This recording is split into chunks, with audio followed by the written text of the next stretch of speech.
And it was totally transformative for me. I mean, it sounds so cliche, but it literally changed my life.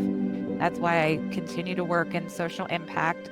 I didn't know what I wanted to do. So a service here was perfect for me. Yeah. Like, why can't we have more of those conversations around college campuses? You don't have to go to Wall Street. You don't have to go to law school right away. Take a year and serve and use that time to really reflect, figure out who you are, and think about your next steps. So service here is good, yes, for the community or for the organization you're placed in. It's also good for you. After 2 years of being at the Girls Hope Home, it was time for me to move on. But I didn't want to leave the nonprofit sector. And thankfully, here again, I feel very lucky, but I had been given opportunities during that year as a residential counselor to kind of stretch and flex and do more. So I would help with different fundraising events that the organization might host.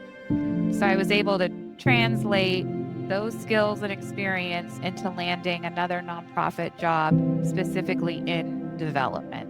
And because I had worked on building my network, I was lucky enough that I met somebody who led HR for PIMCO, which is a global investment management firm based in Newport Beach in Orange County. And he reached out to me and said, PIMCO is seeking to hire somebody to launch an employee volunteer program. I think you could be a candidate. I eventually got the job, and I started at PIMCO in March of 2007, specifically to build an employee volunteer program.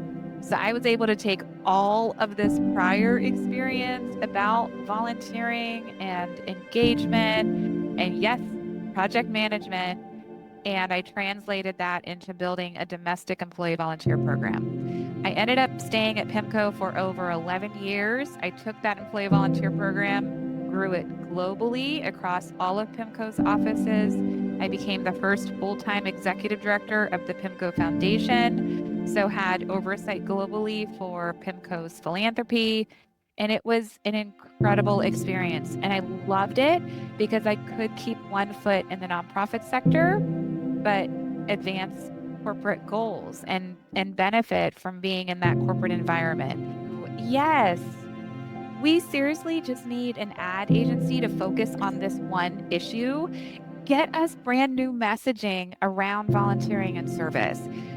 I feel like the world still sees volunteering as, oh, it's this nice thing to do, and oh, it's so and heartwarming. No, it's actually critical. This is critical here. And we get so much from volunteering. We expand our empathy. We get to build all of these in-demand skills. We get to enhance our network. We get to tap into diverse perspectives. I mean, the benefits are countless. And back to AmeriCorps, that was the impetus of it all. If I hadn't done AmeriCorps, I would be in a completely different place. And I don't know that I would feel as fulfilled as I do in this moment.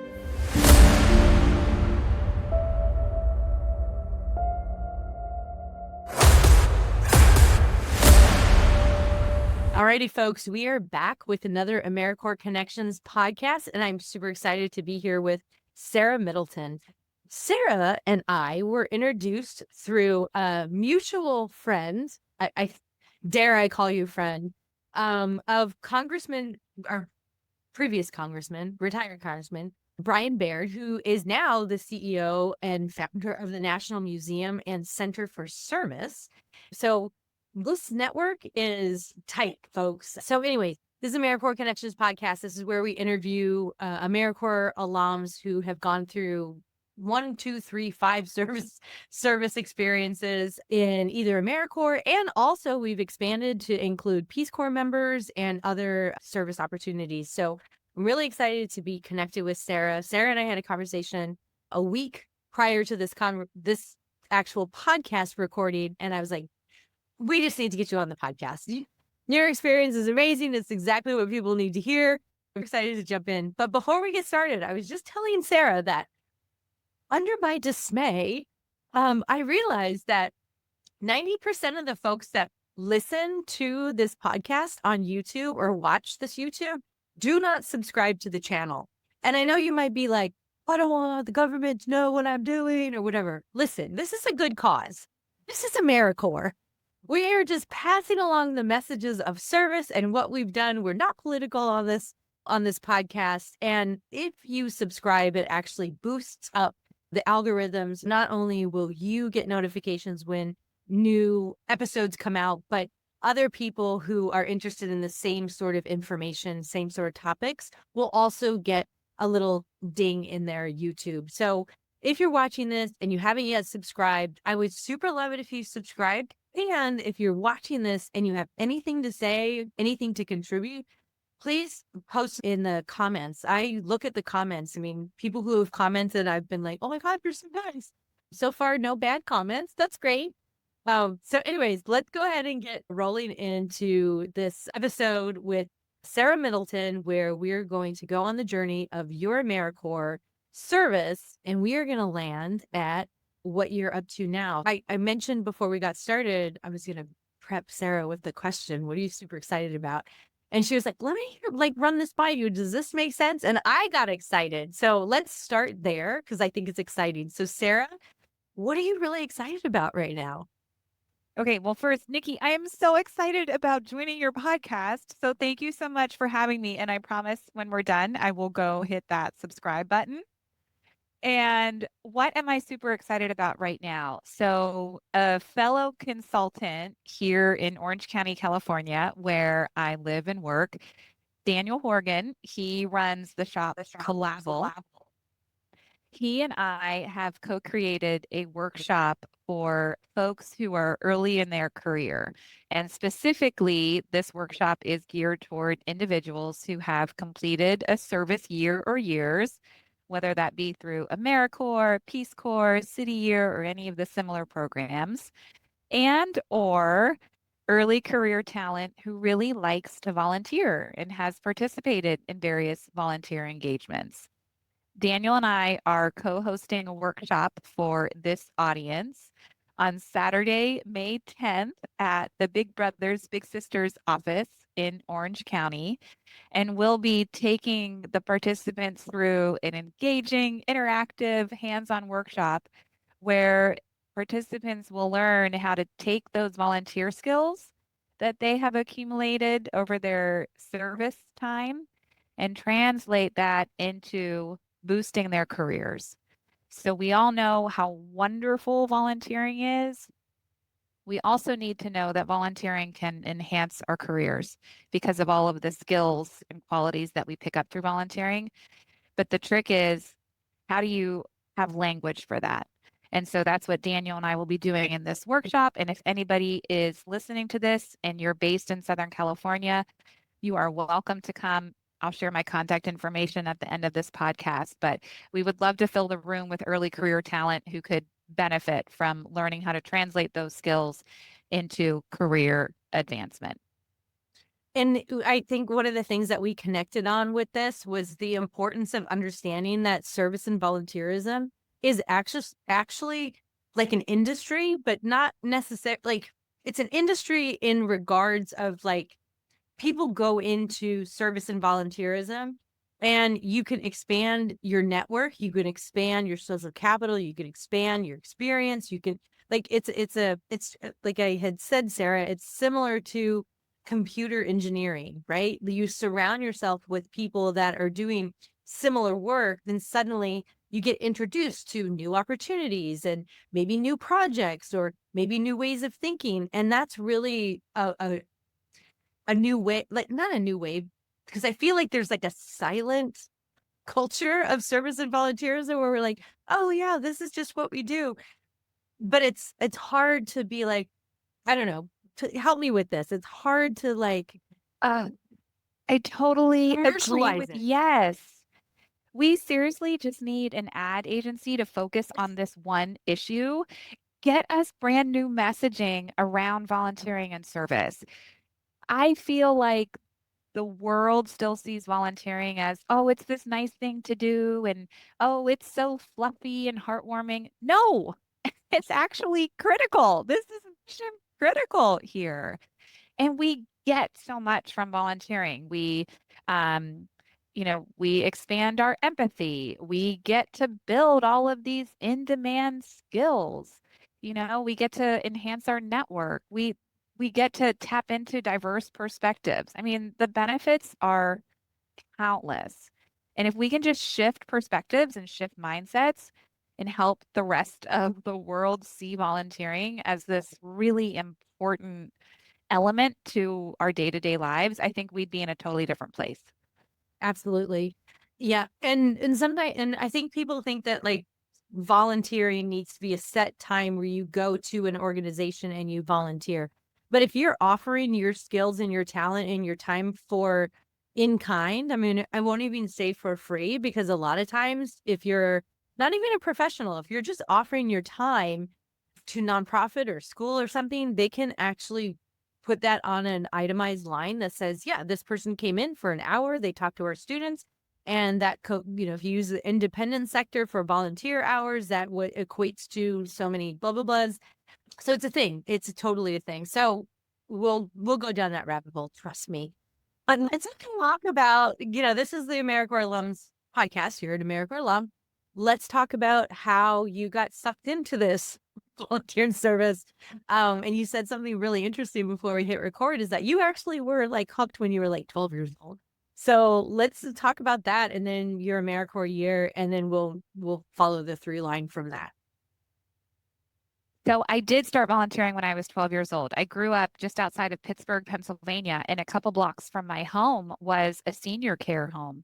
And so when I was 12, I signed up to volunteer, and I would walk the 2 blocks over to the senior care home a couple times a week. And I would push a little cart around, and I would drop off newspapers or hand out water. I painted a lot of nails. I would just sit and talk with the individuals who lived in the home, and I loved it. I absolutely loved it. I was totally hooked on volunteering from that moment. And even though I stopped volunteering at the senior care home, I continued to volunteer in different areas in high school. When I went to college, I continued to seek volunteer opportunities there. And so fast forward to the year 2000, 2001, I was a senior in college, and I was starting to freak out, like, oh my gosh, graduation is coming. What the heck am I doing? And I had this hazy idea that I wanted to be a journalist, but I wasn't too sure how to go about it. And so I thought, I just need time and space to figure this out. And I knew I loved volunteering. And because my college, my university was supportive of volunteering and offered so many opportunities, I didn't have to go very far to seek out what kind of volunteering I could do after graduating.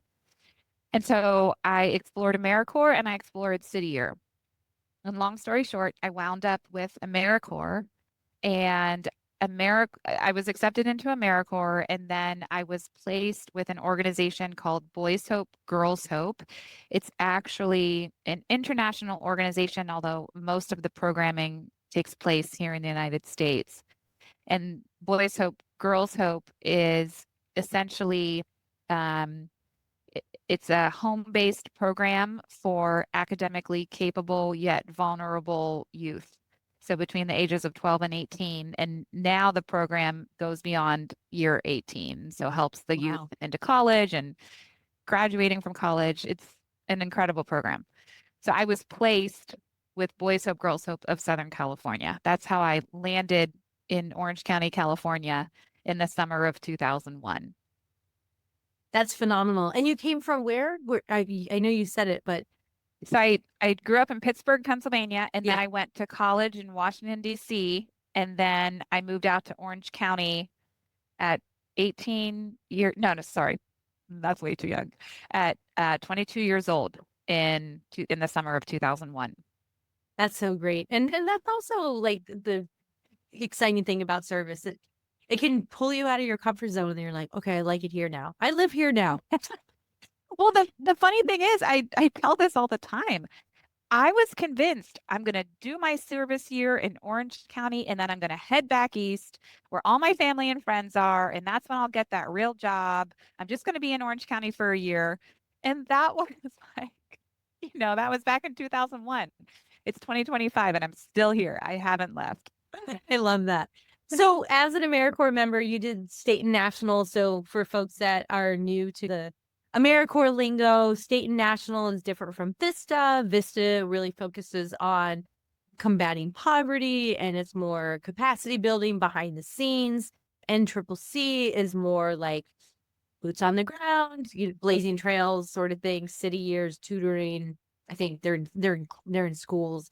But state and national can have kind of its own sort of a little bit of everything in there. You can do a little bit of direct service. You could do a little bit of capacity building if you're focused on education.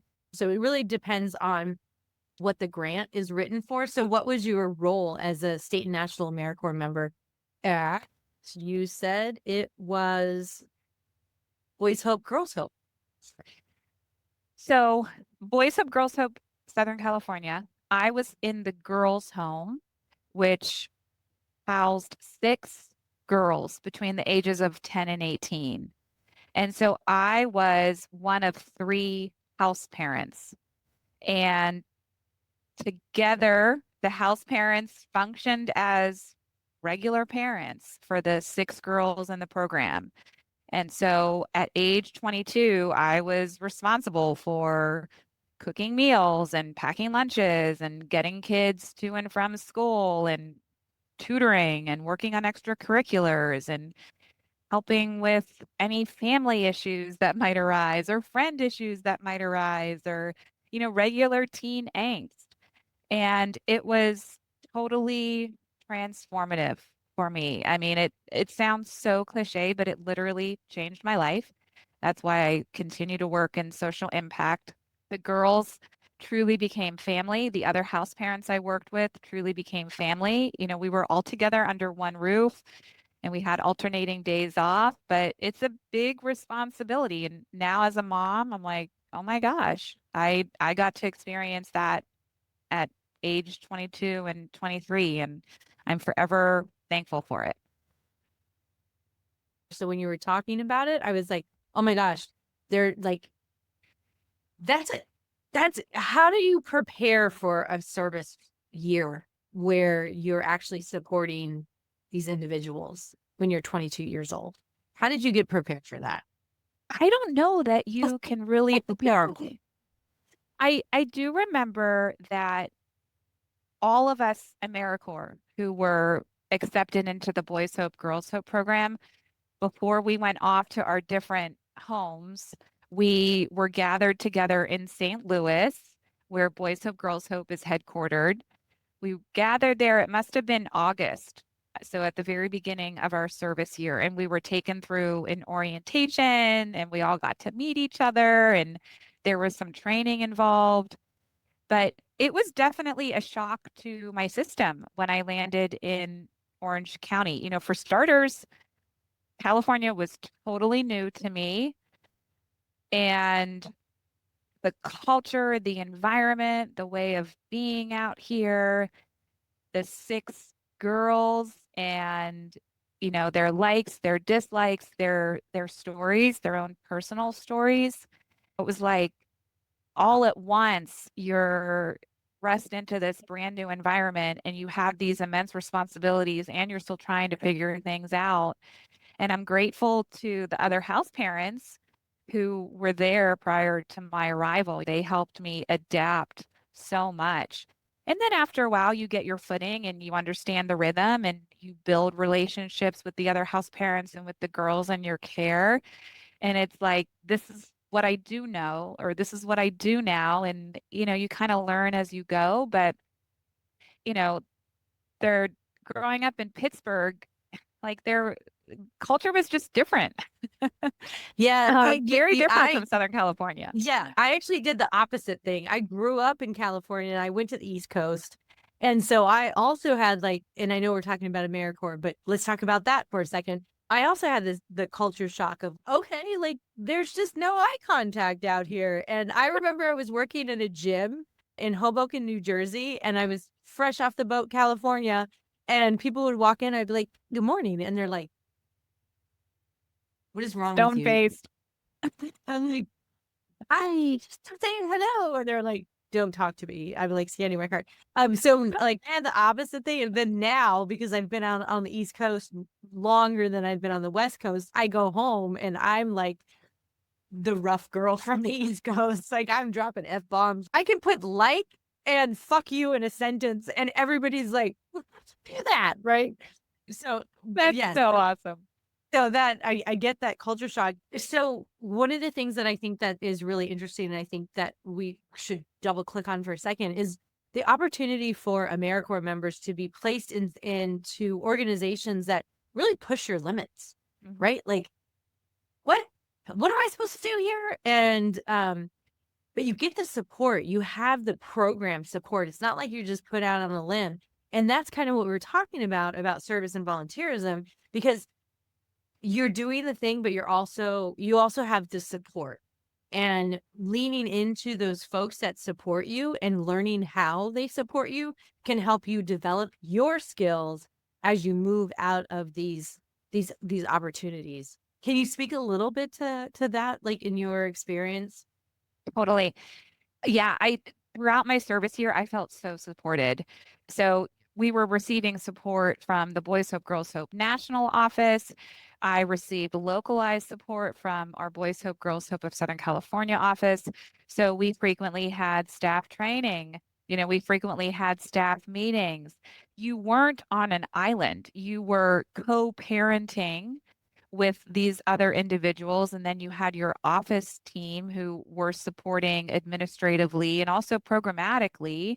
And so you're all working together to set these girls and boys at the boys' home up for success. Um, and it all just worked so beautifully. It was a very deep model, 6 girls at the girls' house here in Southern California, 6 boys at the boys' house. And some of the houses had more kids, but you're really going deep with these youth. And it was transformative for the youth in the program too, to have this opportunity to get through school and to receive all of these supports and to get into college, sometimes being the first in their families to go to college. Yeah, that's amazing. So one of the things we talk about when we think about social impact is what was the outcome of your service? And then like the sustainability piece, right? Like, I feel like we're at a place now where we have to, like we talked about, like rebranding. It's like, who can we hire? Brandly. Is there a Brandly out there? To rename, rebrand volunteerism. But like, sometimes I think about some of the service we feel like we're doing might just be plugging holes in the boat, right? And then when we leave, like there's nobody to plug that hole, or you get another person to plug the hole, but the boat needs to be repaired. Like, at what point do you just take the boat out of the water and say, we need to repair this boat before we put it back in the water, and then bring our community back into it? So when you left your service year, and did you just do 1 year of service? So I did 1 year with AmeriCorps, and then I stayed a second year, but that time as paid staff. Gotcha. With the same organization. Same organization. Okay. Yep. So talk to us a little bit about the culmination of your AmeriCorps year.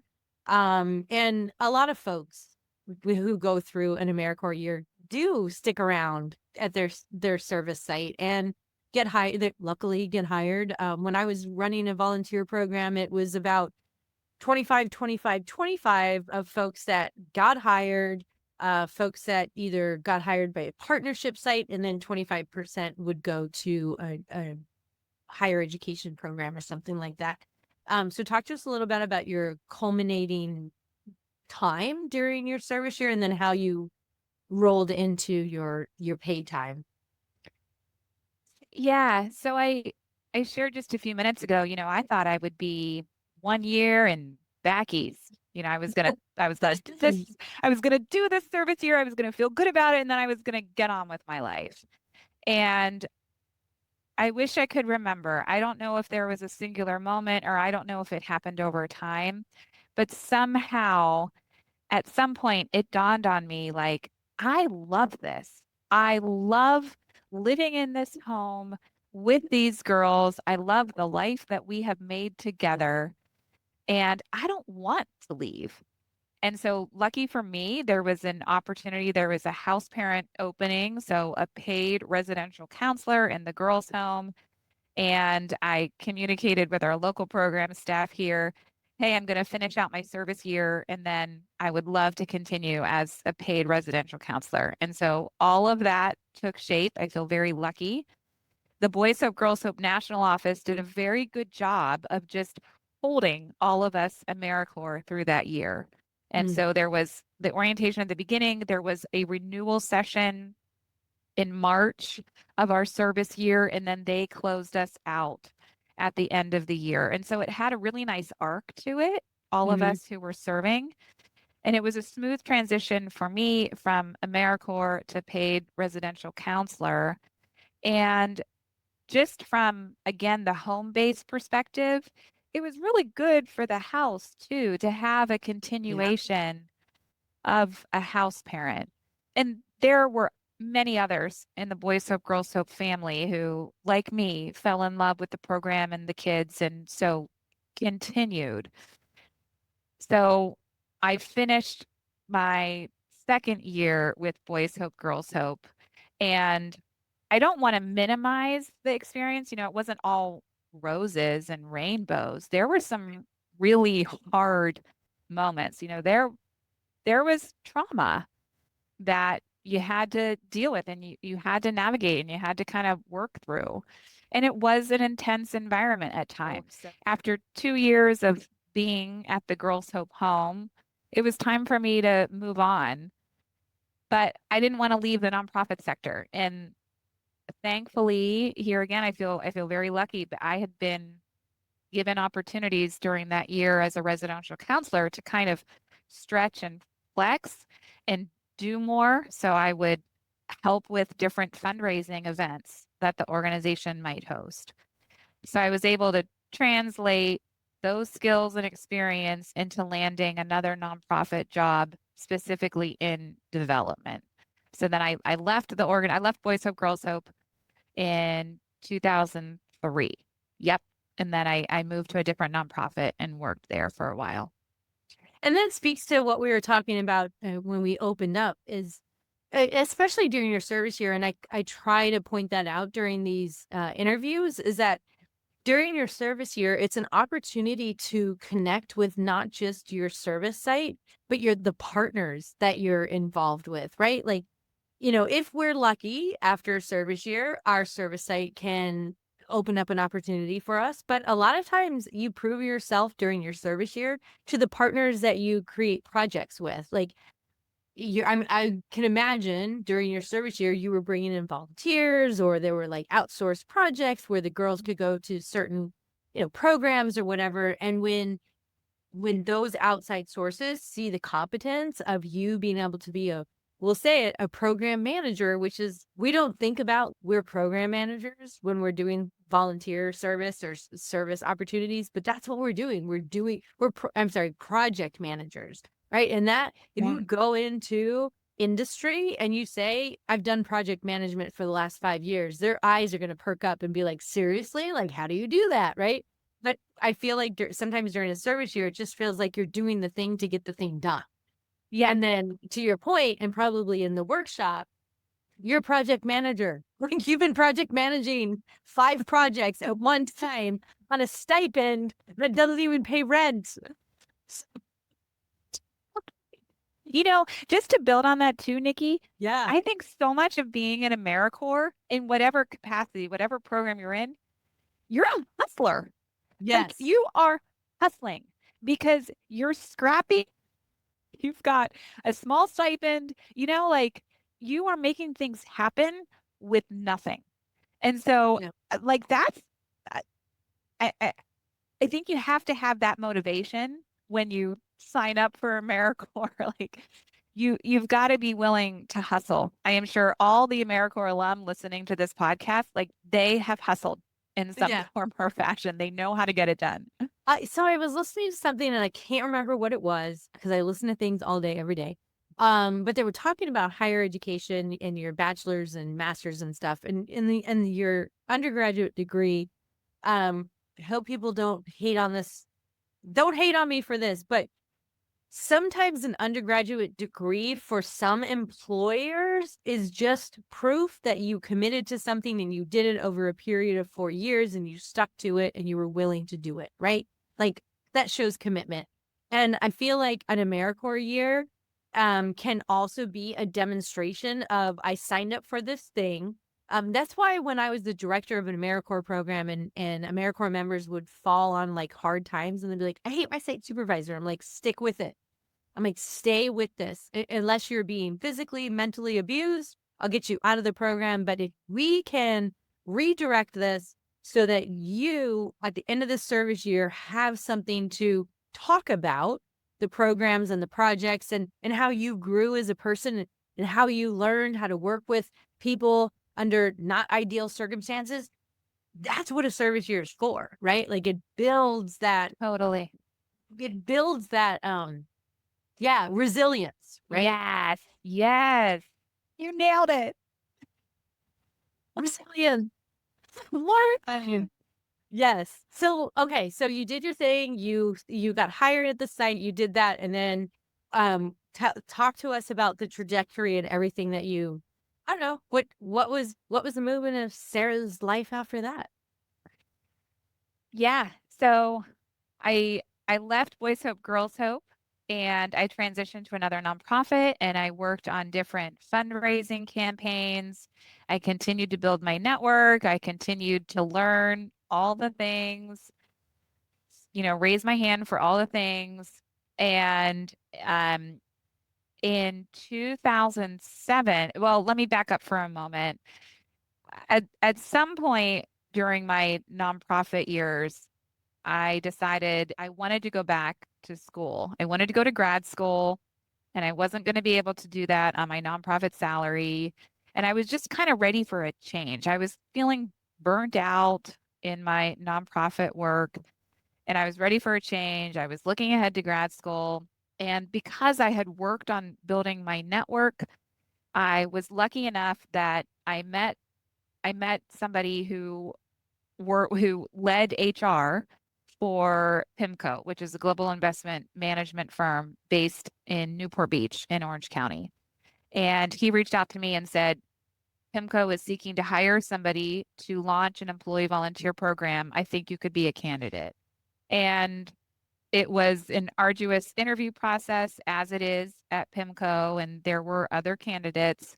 I eventually got the job, and I started at PIMCO in March of 2007, specifically to build an employee volunteer program. So I was able to take all of this prior experience about volunteering and engagement, and yes, project management, and I translated that into building a domestic employee volunteer program. I ended up staying at PIMCO for over 11 years. I took that employee volunteer program, grew it globally across all of PIMCO's offices. I became the first full-time executive director of the PIMCO Foundation, so had oversight globally for PIMCO's philanthropy.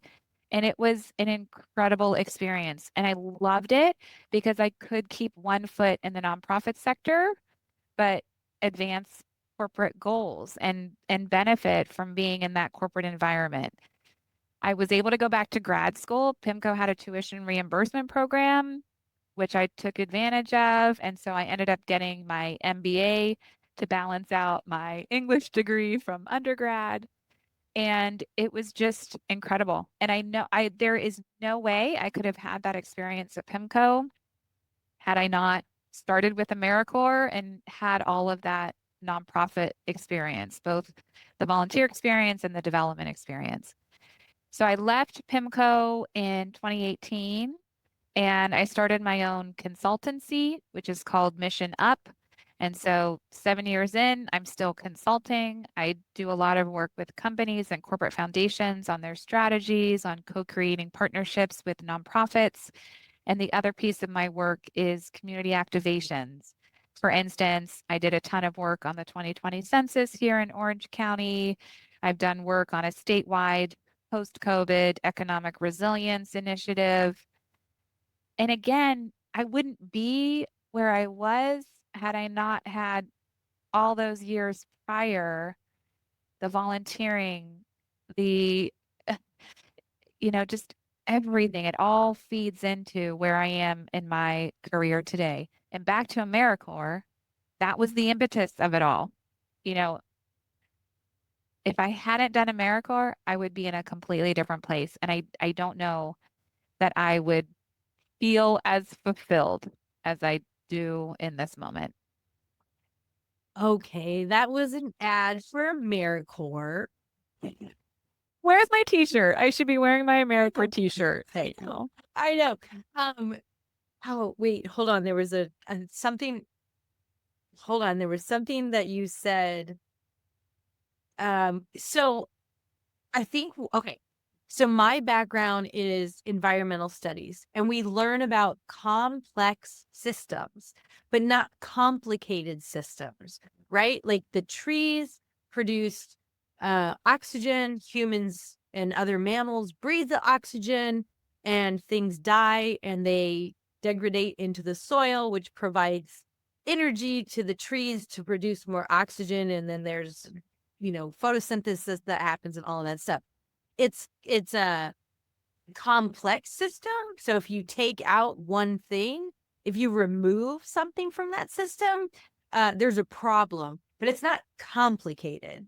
And I think about when you're going through an AmeriCorps service year, you're in a complex system, right? You're seeing like this equals this outcome. And if I can give this intervention, there could be A, B, or C outcomes of this individual or this person or whatever.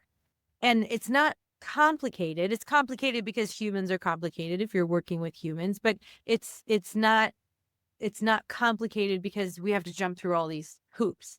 But it's complex, right? Like everything builds on each other. And I think after a service year, you're building on this complex system of corporate volunteer service and engagement cannot exist without nonprofit opportunities and community impact. It's not complicated. It's just complex. Like, let's figure out how to put these building blocks together like Legos and make it into some sort of structure.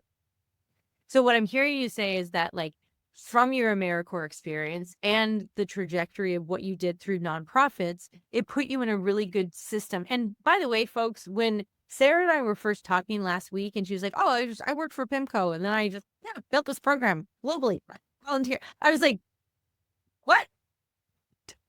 I am sorry. Like, what?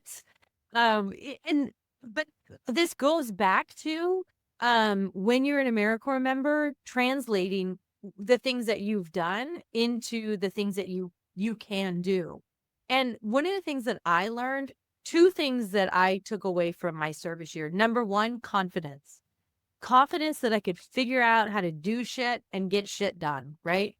And the second one was connections and the importance of building and maintaining my connections. And maybe it sounds vulgar, but social capital. Like, who do I have in my pocket where I can reach out to them and ask for input, influence, suggestions?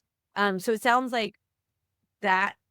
How did you meet the person from PIMCO? Like, I'm curious because I want to tie it back to your networking.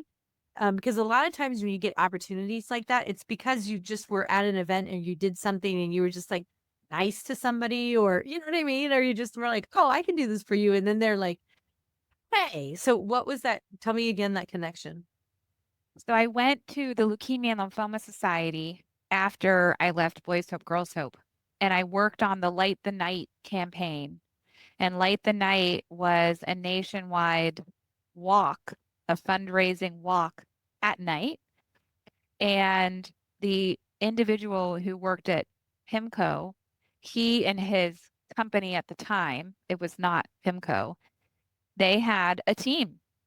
They had a corporate team who participated in Light the Night. And so he saw he saw my project management skills, he saw all the emails I sent through, and we interacted. Never in my wildest dreams did I ever think, oh, Yeah. I'll find my next job through this person or any of the other folks I met. That was not a thought in my mind at that time. I was just focused on, okay, I gotta, I'm gonna do this job and I want to do it well. And um, it wasn't until after the fact that I realized, oh my gosh, this is my network. And, you know, Yes. yes, I've got to care for my network. And this is more than just knowing people. So yeah, it was an aha moment for me when I realized, oh my gosh, this holds more meaning than I think. And I think it speaks to, even beyond AmeriCorps, but just like showing up in your integrity, right? Mhm. Like showing up to every project and not just punting and being like, yeah, this is a project that needs to do, whatever. People are watching, people of People are influence, watching. and not influence as in like power or anything, like the people that can make choices to get you hired at PIMCO to have you grow a global volunteer program, right? Like you just don't know what doors could open just by you showing up and deciding that every time I show up, I'm going to be the best representation of myself as I can be. And this goes beyond like, challenging work situations where people are like, well, but I'm working with people I don't like or whatever. But if you're in charge of a program, show up and Hmm. be the light, be the inspiration, be the spark that everybody's like, yeah, I don't know what's going on behind the scenes, but she's got her shit together. And so I want to talk more to her. 1,000,000%. And I would add to be curious, talk Yes. to people, even if you're an introvert. And I consider myself an introvert, just stretch yourself, and talk to people and learn about them. And you never know how that nugget of info might help you down the road, or maybe that person can, you know, connect you to somebody else down the road. You never know. So yeah, I love all of that, what you just said. This is great. I feel like we could go, we'll have to circle back around. Maybe we can do some sort of, I don't know, workshop or something for youth that That'd be so fun, Nikki. don't know. You know what else too is what I'm learning too is improv is a really good thing for people to get involved with because it helps with that like awkward sort of curiosity thing where a lot of folks are in situations where they're trying to gather information for the sake of gathering information to leverage it later. But improv is kind of about that curiosity piece and it teaches you, but like, yes, and we can do this. And Yeah. yes, and so anyways, that's a whole tangent. Anybody that's an AmeriCorps alum that's listening to this that is involved in improv, please reach out to me and we'll do a whole thing. Yeah, I want to listen in on that. Okay. So Sarah, where do we want to go from here? So PIMCO for, would you say 11 years? And you Yeah, built just over up 11 this, years. Yep. right. And then you did consulting, you're working with companies. So what do we need to know about, I don't know, what you're up to now? What do you want people to know or take away from anything that you've said or your journey or wherever as we start to land the plane? Okay. What's direction are we going in? Let's see. I would say if you're listening to this podcast because you're curious about AmeriCorps and think maybe you want to do it, just do it. Get that application in and join. Number two, keep on volunteering. If you're an AmeriCorps alum and you're listening, keep on volunteering because I feel like volunteering can there are so many transformative moments that can come from volunteering, and it's such a great way to, as we've been talking about, build and boost your network, expose you to new skills, expose you to new people, new environments, new perspectives. There's so much diversity in it. So I still volunteer today. I drag my kids with me. I'm determined to turn them into volunteers as well. Um, and then the third thing I'll say is there is so much we can do around the messaging for volunteering. And Nikki, maybe that's a workshop for Ooh. us to consider. But we need to elevate the perception of volunteering in the United States. And I really do feel like the United States is a leader in volunteering. Volunteering looks different around the world. And I feel like we are leading the way in the United States. And I hope that continues. And I hope we can elevate the narrative around volunteering. So if anybody has great ideas around that, we just need some kind of slogan or tagline. Like I'm thinking about Smokey the Bear and only you can prevent forest fires. Like what is that for volunteering? We just need something that sticks because volunteering is so much more than fluff and there's it's so much more than the nice thing to do. And we just need language to talk about it. Yeah. I'll stop there.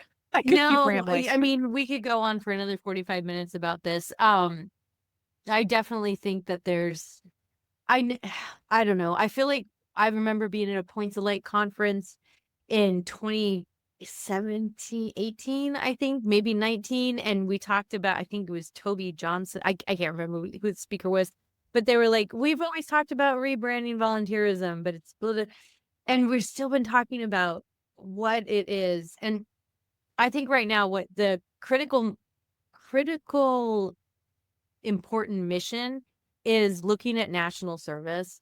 And the interview that I had with Griff Ryan Roberts, which is going out before this podcast, we talked about just kind of looking at civilian service and seeing it as something that's a step in the right direction for the United States, because you can't understand what's going on in somebody's community if you're not in the community experiencing it, right? Like Totally. and that's what volunteerism, that's what you experienced when you were 12 years old, when you were walking into the senior homes and you were passing out newspapers, right? Like Right. painting nails was so important to these women. I like to say sauteed, lightly sauteed, seasoned. They're seasoned ladies. Oh, Ladies. oh, Yeah. see, you're good with language. Seasoned ladies that, you know, have a lot of experience. And that's important. And so anyways, we can go on and on and on. I do think, yeah, sorry, I just totally interrupted no, you. do it. I do think it could be more of a conversation on college campuses. You know, I think back to my experience, I didn't know what I wanted to do. So a service year was perfect for me. Yeah. Like, why can't we have more of those conversations around college campuses? You don't have to go to Wall Street. You don't have to go to law school right away. Take a year and serve and use that time to really reflect, figure out who you are, and think about your next steps. So, service year is good, yes, for the community or for the organization you're placed in. It's also good for you. Yeah. 100% mic drop. I think that's it. And if you're looking for a career change, you know, or if you're put in a situation where you have to have a career change, a service year is also good for you. Because I did service when I was like 36 years old. And I love that. I have had a career. I did sales and so I've had a career, but nothing prepared me. I was never engulfed with professional development and personal development like I was during my AmeriCorps year. I was given the opportunity to learn and fail and question and ask with a support. Every single job that I've ever had since that and prior to that is, if you can't do your job, we're going to fire you, right? Like if you don't, I was in sales. If you don't, the worst thing about sales is 1 month you would have it was gym sales. So you'd have a great month in sales, and then everybody would cancel their memberships the next month, and then your paycheck would be cut because they're like, well, yeah, everybody canceled. You're like, God damn it. Because that was my fears, right? But I can't remember the point that I was getting to that, but it was like a zero-sum game of my capability of doing the job. But during my AmeriCorps year, I could go and do the job, and then I got professional development. I can go and do the job, and then I could get professional development. I could get coaching. And that's, that was super helpful for me as a lightly sauteed individual at the early age of 36, of being like, oh, like I can build out a career, and these are the skills and techniques that I need to take along the way. So yes, yes, and yes. I'm going to give you the last word. What are the last things that we should know if people want to get in contact with you? Because you're super excited. We talked about this. You're like, I love talking about service and volunteerism. I do. So, I love it. I yeah. love it. And people helped me and mentored me along the way. So anybody If- listening wants to talk volunteering or wants to talk career growth or wants to talk how to translate those skills into your career boost, please reach out to me. You can find me on LinkedIn. I'm Sarah Middleton on LinkedIn. And my company website is missionup.co. You can reach me through the contact form on the website too. So happy to talk volunteering or whatever else you want to talk about. Love that. So I think this is a great place to wrap. And so everybody that's made it this long, thank you so much. And don't forget to find your purpose and follow your passion and just stay true to yourself. Thank you so much for being an AmeriCorps alum, and we're looking forward to connect with you. Thank you, Sarah. Thank you so much. Thank you so much, Nikki. Thank you.